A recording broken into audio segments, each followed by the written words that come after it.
भी चावल फूल चढ़ाइए, सौंगी चढ़ाइए। ये देखिए बाराती निकल पड़े हैं, पत्थर के साथ शादी होने वाली है। एक वृक्ष का विवाह पत्थर से होने जा रहा है। पिछला वो था जो जन्म बोलते हैं, जब वो पिछले जन्म में, पर यार इसको सीधा करो। हाँ अच्छा, पहला जन्म था ना उनका, पिछला जन्म। जय तुलसी महारानी, तुलसी महारानी, वृंदे देवी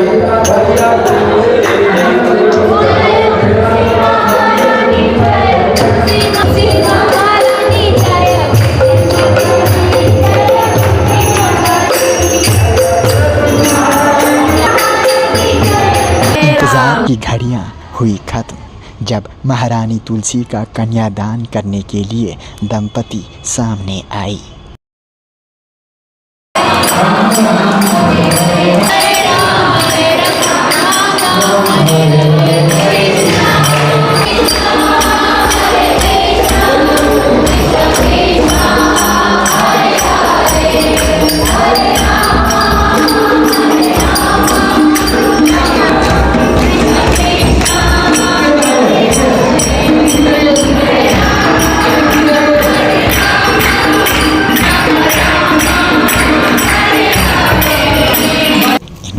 बड़ी प्रेम भाव के साथ तुलसी महारानी फेरे लेकर घुमाई।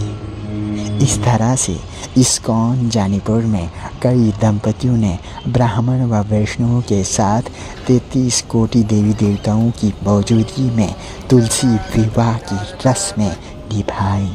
आध्यात्मिक नज़र से पता चलता है कि ये कोई आम वृक्ष नहीं बल्कि पूजनीय तुलसी महारानी का वृक्ष है।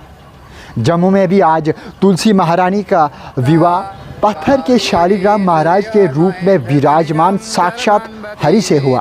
ये प्रथा कब और कैसे शुरू हुई, ये जानने के लिए अब आपको सीधा ले चलते हैं इस्कॉन जानीपुर।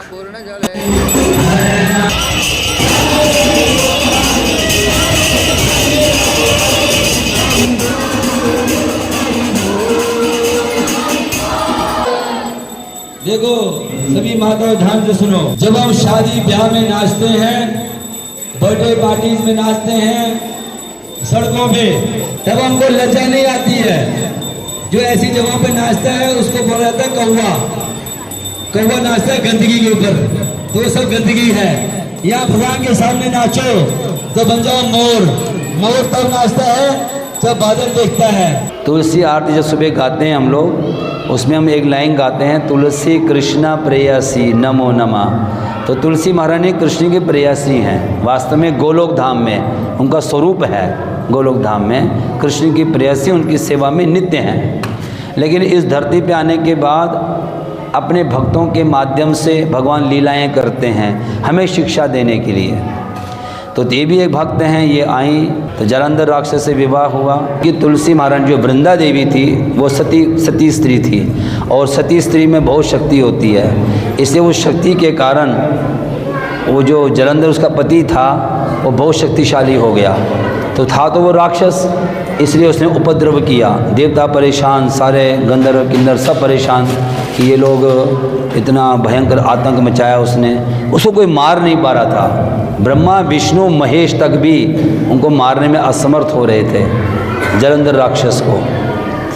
तो फिर देवता लोग गए भगवान के पास, कहने लगे प्रभु आप कोई लीला करो, कुछ आप विशेष लीला करो जिसके माध्यम से ये जालंधर राक्षस का वध हो, किसी प्रकार से इसकी शक्ति कम हो और हम जो है इसके आतंक से बच जाएं। तो भगवान ने प्रार्थना सुनी देवताओं की। भगवान श्री कृष्ण आए वेश बना करके जालंधर का, और जालंधर का वेश बनाकर तुलसी महारानी के पास गए। तुलसी महारानी सोचने लगी मेरे ही पति हैं। तो जैसे ही भगवान कृष्ण जो जालंधर के रूप में थे, उन्होंने जैसे ही वृंदा देवी को छुआ तो वृंदा देवी अपवित्र हो गई, और उस छूने से, अपवित्र होने से उनका सतीत्व नष्ट हो गया, जिससे जालंधर राक्षस को फिर मारा जा सका। उसकी शक्ति कम हो गई, उसकी मृत्यु हो गई। तो भगवान ने जब ऐसा कृत्य किया, भगवान जब ऐसा कार्य किया, लीला की, तो जो तुलसी महारानी थी उनको क्रोध आया। उन्होंने भगवान को श्राप दे दिया कि आपने मेरे पति का रूप धारण किया जलंधर का और आपने मुझे अपवित्र किया, इसलिए आप जो है मैं श्राप देती हूँ कि आप पत्थर दिल के हो, आप पत्थर हो जाओ।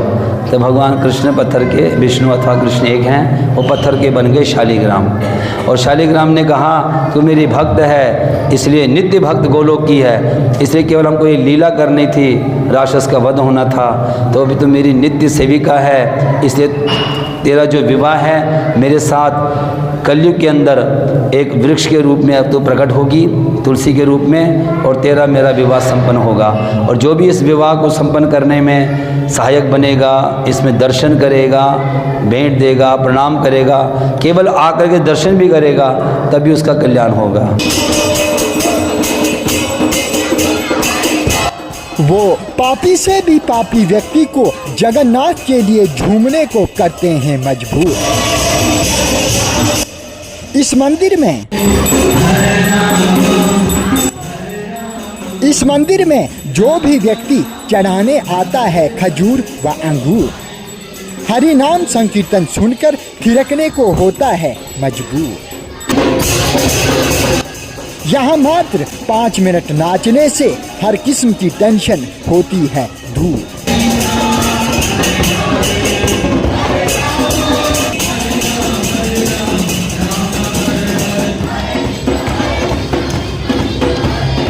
जो तुलसी महारानी है, वो जब उनका पिछला वो था जो जन्म बोलते हैं, जब वो पिछले जन्म में, पर यार इसको सीधा करो। हाँ,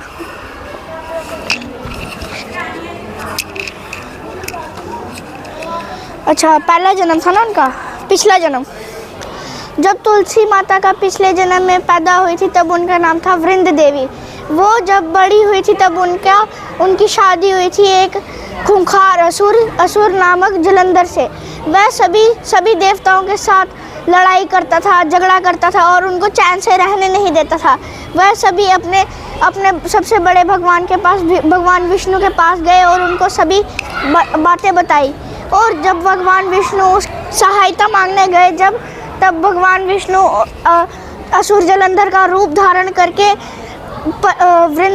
वृंद माता के पास आए और वृंद को बोला कि उनको जब वो छूने लगे तो माता वृंद को समझ आ गया कि ये मेरा पति नहीं है, ये और कोई अजनबी आदमी है, ये उसका रूप धारण करके मेरे पास आया। जैसे उन्होंने उसको छुआ तो वृंद माता ने बोला कि आप कैसे पत्थर दिल आदमी हो जो किसी और की प्रतिव्रता माता को छूते हो और उसका प्रतिव्रत सारा नष्ट कर देते हो।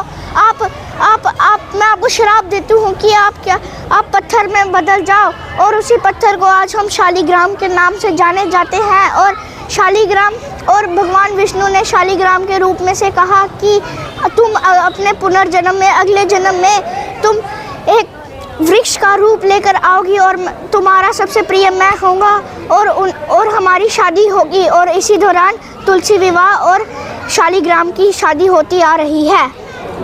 ओके।